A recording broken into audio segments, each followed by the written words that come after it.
Hello, hello. Welcome to this second edition of Pause and Learn with me. Thank you for joining. I was caught up off guard when the music stopped, so I hope you can hear me okay and that you can view me correctly. So, hi, I'm Isabelle Leschave, and again, I'm delighted to see you again today for this second session dedicated to the critical sensory assets to define wine styles. I'm hosting this session on LinkedIn here, and also it is streamed on my YouTube channel called In Vino Academy. So let me share my screen. So we're here today to talk about the role of sensory science in defining wine styles from a technical and consumer perspective. And why am I hosting this session? Well, last month I gave this talk as a keynote at an academic conference called In Vino Analytica Scientia, hosted at the University of California, Davis. And based on the feedback, I decided to share this opinion paper with my community here on LinkedIn and my subscribers on YouTube. So as you're joining, let me know where you're joining from in the chat or in the comment. I will check from time to time your messages. So thank you for being here again. And if you're watching the replay, write replay in the comments, so I will know that you have seen this session, and will be happy to address any questions you may have. So I split the original presentation into 3 parts, so you can spend up to 15, 20 minutes at a time with me and get back to your busy schedule. I really appreciate that you're here. Last week, I defined the role of sensory science in the context of the wine industry. And next week, I will spend more time on defining how sensory tools, the way I will define them today, the way sensory tools can help navigate the market dynamics and help the industry become a bit more consumer-centric to design wine style that really fit into today's consumers' lifestyles. And I'm happy to share the slides, a copy of the slides if you want to. Just drop me a note in the comment or send me an email or a message on this platform that you're watching. All right, let me check if there are any notifications. Oops, sorry. Just navigating the technology here. Sorry about that. All right, so let's get started. So today we are moving towards the second point, which was the critical sensory assets to define wine styles. So wine styles can have many facets. If you went to the traditional wine school, you probably have learned a particular facet. But when I reflect back, when I grew up in France, the wine styles were basically the region. I grew up in Champagne, so we had Champagne. My dad would buy some Bordeaux. We were not really, a wine connoisseur type of family.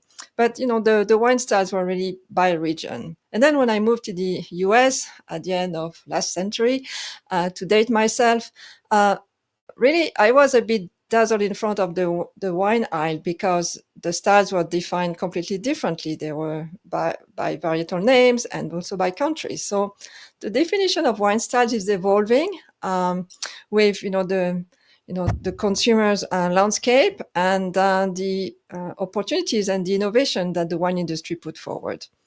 So that's a very dynamic space. But again, as I mentioned, if you're part of the wine industry, you're likely familiar with these technical definitions of wine styles that are based on the chain of production. So for example, from the vineyard, we will define the wine style based on the varietal style, Chardonnay, Merlot, the wine regions, as I mentioned, Bordeaux, Napa, single vineyards, or even a particular area in the vineyard. If you're familiar with Burgundy and their clos and their climate, and that's a very specific area in the vineyards that define the style of the resulting wine. We can also define the style from the winemaking processes. Was the juice in contact with the berries, with the skin of the berries. We talk about orange wines, for a little while, the types of fermentations, is it a malo style or not, the malolactic fermentation? Did the wine age in barrels or on lees? And nowadays, of course, we are talking about no alcohol wine. That's a new style that is available to the consumers. And I put this bottle here because for some wine styles, the shape of the bottle is characteristic of the region, of course. So that's another cue for the consumers to pick up the wine styles they want from the shelf. And a few months back, I said, as an introduction, there are multiple facets of wine styles. So a few months back, I asked my subscribers to share with me the wine styles they liked.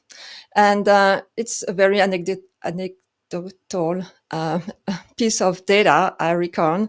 Only about 21, I think, 21 people responded, but just wanted to, gauge, what these very involved in the wine category consumers would respond to this question. What is the wine style that you like? And the way they expressed themselves were, by talking about, of course, the varietal wines, the Shiraz, the Cabernets, the Malbec, the wine regions, as I mentioned here. The third way was a bit more specific. It was Chardonnay, but a particular style of Chardonnay, so oak and butter, some sensory descriptors there. And a more advanced description, crisp, mineral-like, earthy, savory reds, or this one, a bit more technical, where the subscriber is talking about optimal maturity. So another way to define wine styles based on the perception of the age and the particular sensory attributes of a varietal wine. Of course, it's only 20 respondents, so really, what is it as a piece of evidence? But what if we were analyzing 5,000 wine reviews to see how consumers were describing wine styles? But here is a piece of data that was shared with me by Tyler Knudsen. I'm just looking at his name here, that he collected on wine.com, a direct-to-consumer platform, and he extracted 5,000 reviews of Bordeaux SKUs. And on this graph, he basically analyzed using an AI engine and natural language processing how these sensory descriptions, or these descriptions of these 5,000 bottles of Bordeaux were described, and if there were any patterns of descriptions, similar descriptions. So each dot represents a bottle of wine, and the dots are agglomerated, if you will, by the analysis based on similarities of language describing that bottle of wine. And you can see, of course, some descriptions about fresh and young. So we saw age and mature initially in the previous slide. Another description, stylish and nuanced. I'm not sure what it means, but it means something for the reviewers. Vanillin, which is a compound evoking the vanilla aroma. Here, this one is interesting. Broad, focus, reliable. So probably, a good purchase, reliable. It must define, the typical style of the wine. But that's how I interpret. Of course. And here we talk about the color and maybe the mouthfeel, red and velvet. So it's interesting that when you look at how consumers who are reviewing these wine bottles on this website, e-commerce site, how they define the styles slightly differently than from the more technical language.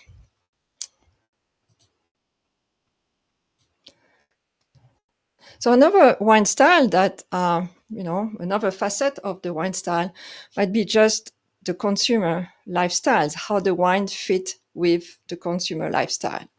And in this article, recent article published in The Wine Enthusiast in April, the testimonials were around the fact that younger drinkers wanted products that fit into their lifestyles, whether they were going to the beach or a house party. So imagine the wine aisle, and instead of having the different wine regions, you could have, the style defined, the perfect wine for the beach.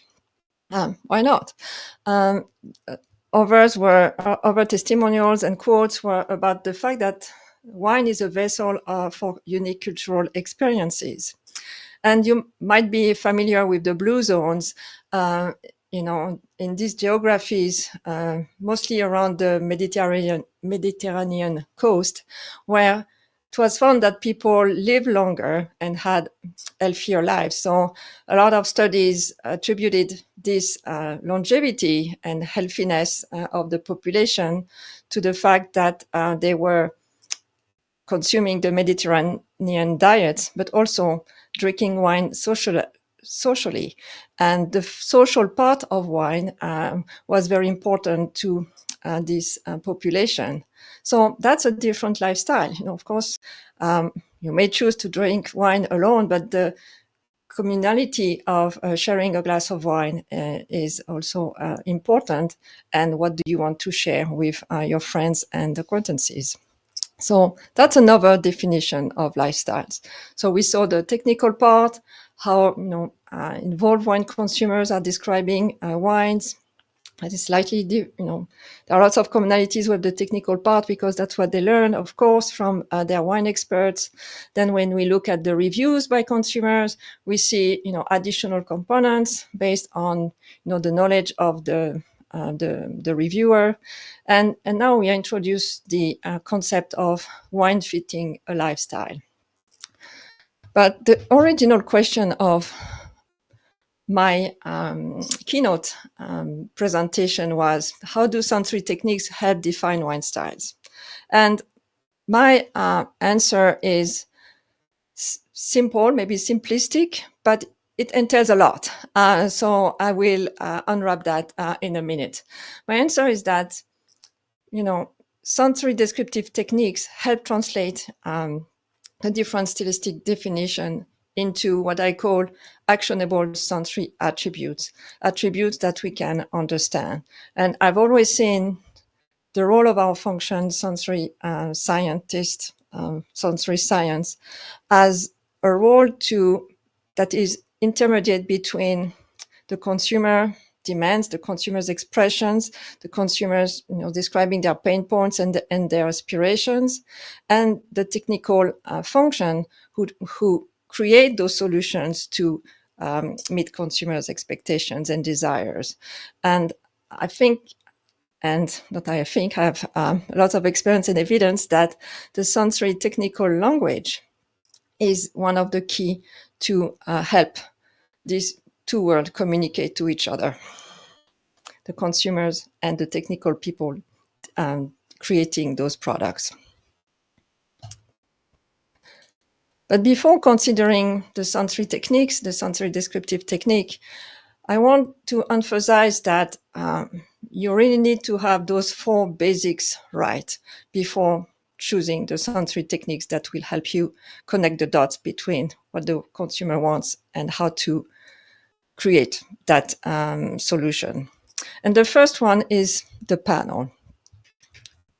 So I don't know how many of you have participated in sensory tests, in tastings where, a decision needed to be made, to move forward a new blend on the market, or to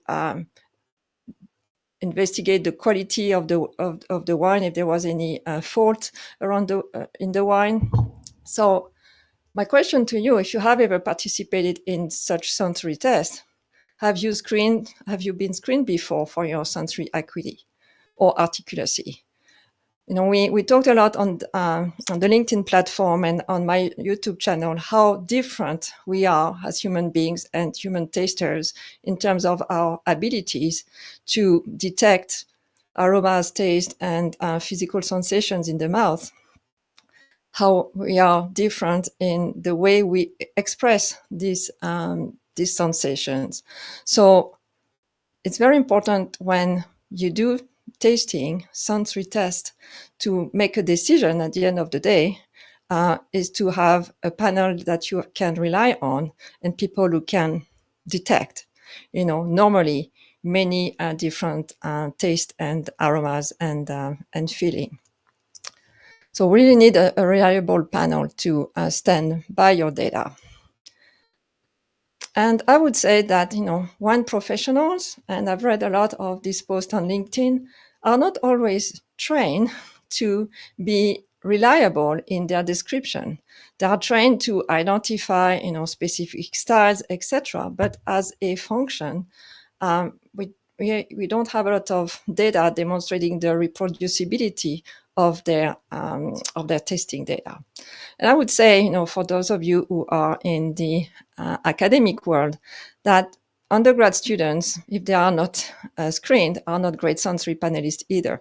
So it's very important to have a group of people you can rely on to conduct this testing with. The other pillar of your future success in using sensory data to define wine style is your panel leader.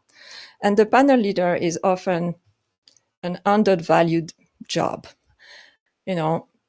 I work in the industry, I work in academia, and often, it's a student, somebody junior coming to the organizations, and, one of their first job is, well, you're going to lead the panel. The role of a panel leader is basically a people manager. You have to moderate a group discussion. You have to have some experience in managing, humans, discontent, human disagreement, and a young student might not have those soft skills to be able to conduct such tasting. So I encourage anybody who is really willing to put the effort in having good sensory operations in your organizations to choose your panel leader wisely, because it's a tough job, and a poor panel leader, with no experience, won't be able to extract, the critical information that you need from your panel just by lack of experience. The third point is about sensory lexicon. We need a well-defined lexicon to describe our sensory perceptions. And I don't mean universally, because it's impossible. We all come with our different in culture and different experience. But for your panel, your organization, it's very important to have the same language to describe wine.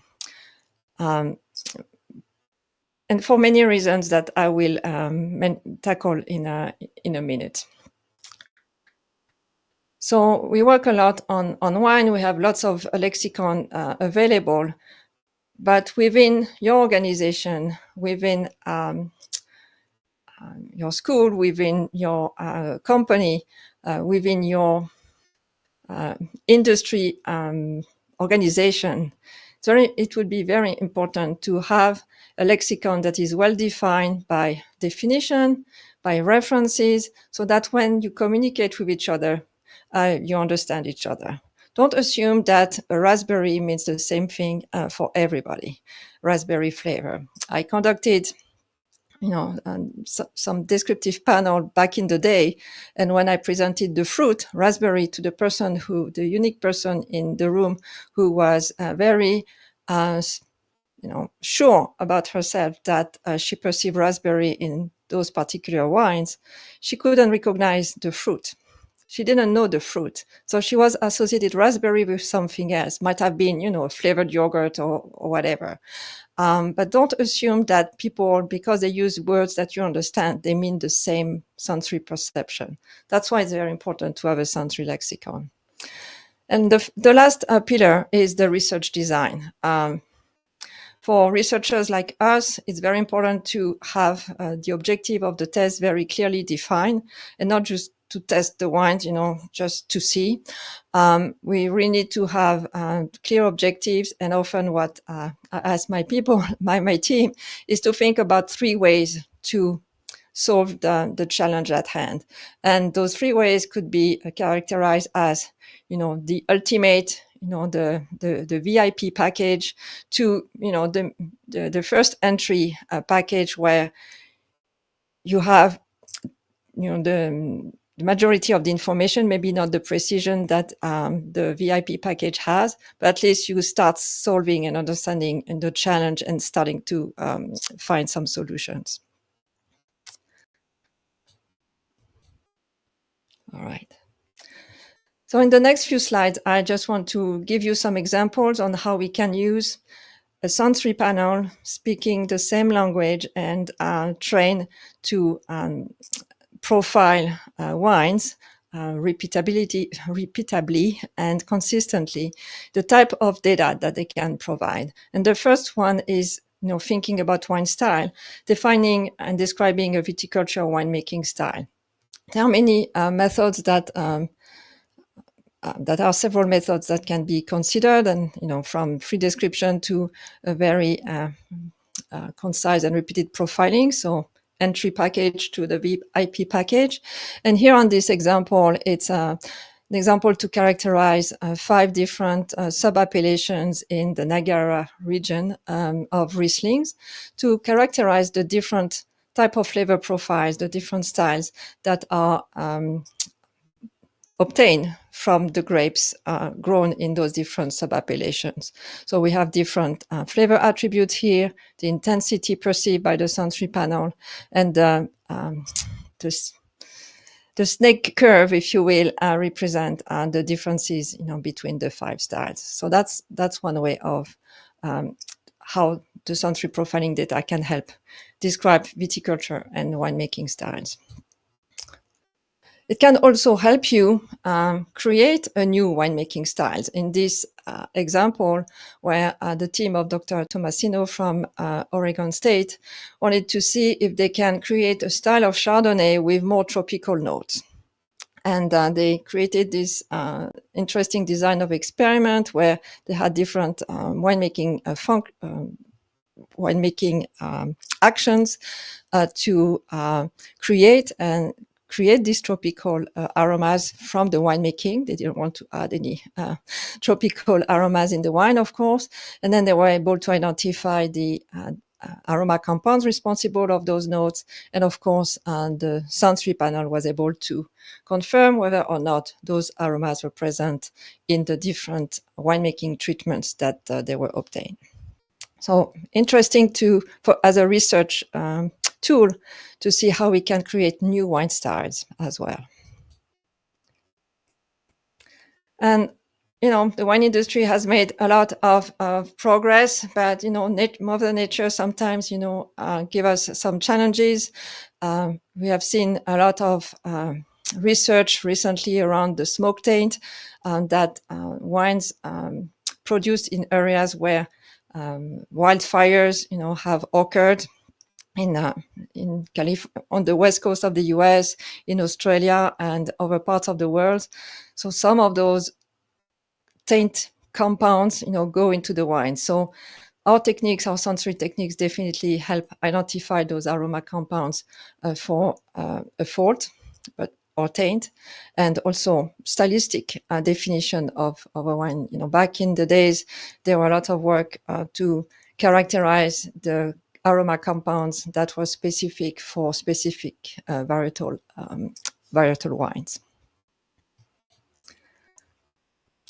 And I will finish with this example, because a robust sensory language definitely helps us understand consumer wine preferences. The first few examples that I gave you were really about the technicality of growing grapes in particular regions, wine styles, and fighting specific conditions, creating off notes, or on the contrary, trying to characterize varietal wines. But here we are talking about understanding consumer wine preference. And as consumers, we are not always equipped with the technical language to tell why we like a wine or why we dislike a wine. And when we like a wine, we tend to say, well, it's because it's fruity. And when we dislike it, it's because it's bitter. But my research has shown that fruity and bitter don't always correspond to those specific taste attribute or aroma attribute. So we really want to understand the reason why consumers enjoy wine and why they don't enjoy a particular wine. So in this chart that is a bit crowded, it was a preference mapping conducted on 16 Chardonnay wines. And the letters represent the different Chardonnay wine samples. And the dots represent where the optimal Chardonnay wine was for those 400 consumers that we interviewed.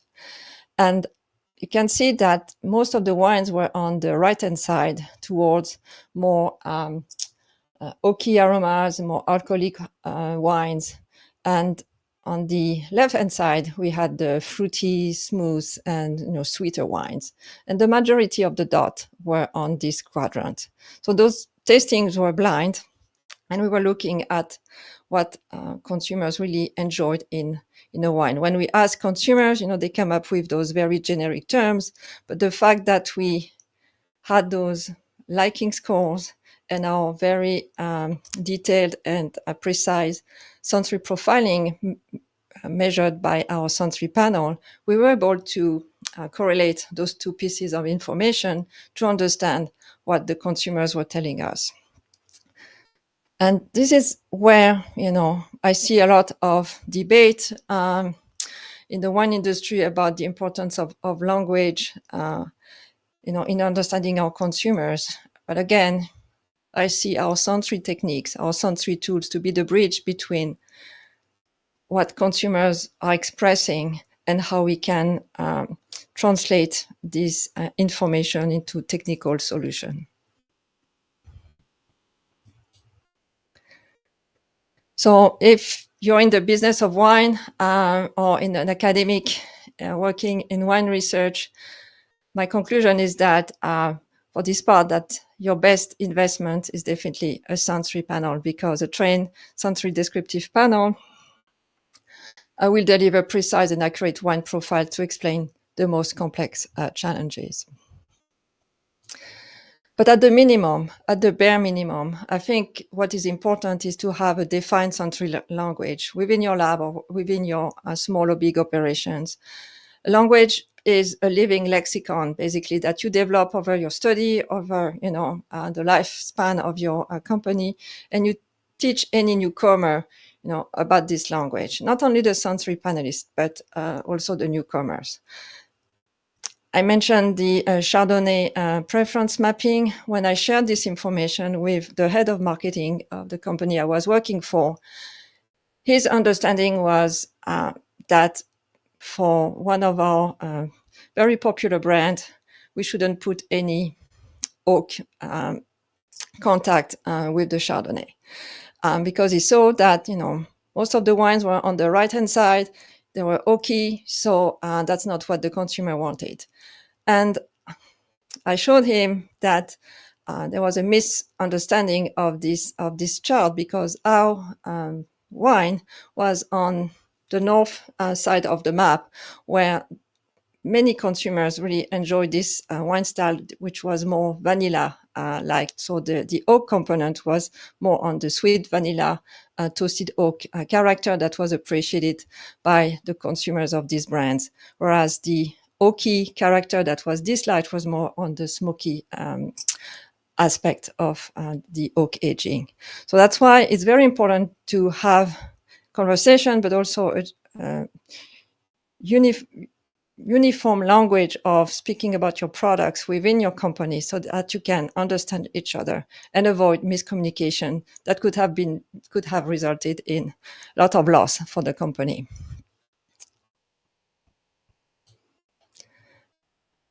So I think I've been a bit too long on this one. Half an hour. Thank you for being with me. This concludes the second part of the series. And next week, I will cover how those sensory tools can help better understand consumers and try to find hypothetical scenarios that I've heard that were hypothetical or true scenarios, but how we can use the sensory techniques and consumer science to help better understand how to offer better solutions for wine consumers. That because what we are learning is that those consumers want something different from wines, or maybe they don't want to consume wines anymore. So we need to have this research and this approach to, rather than make some hypotheses, we can leverage the tools at hand to figure that out.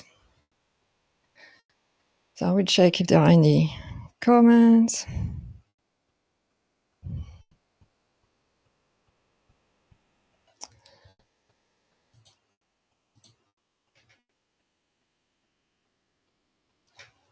All right, I don't see any comments. Thank you very much for your time. And I will say, see you next week. And in the meantime, if you see the replay, if you have any questions, feel free to reach out to me. Appreciate your time. Appreciate you.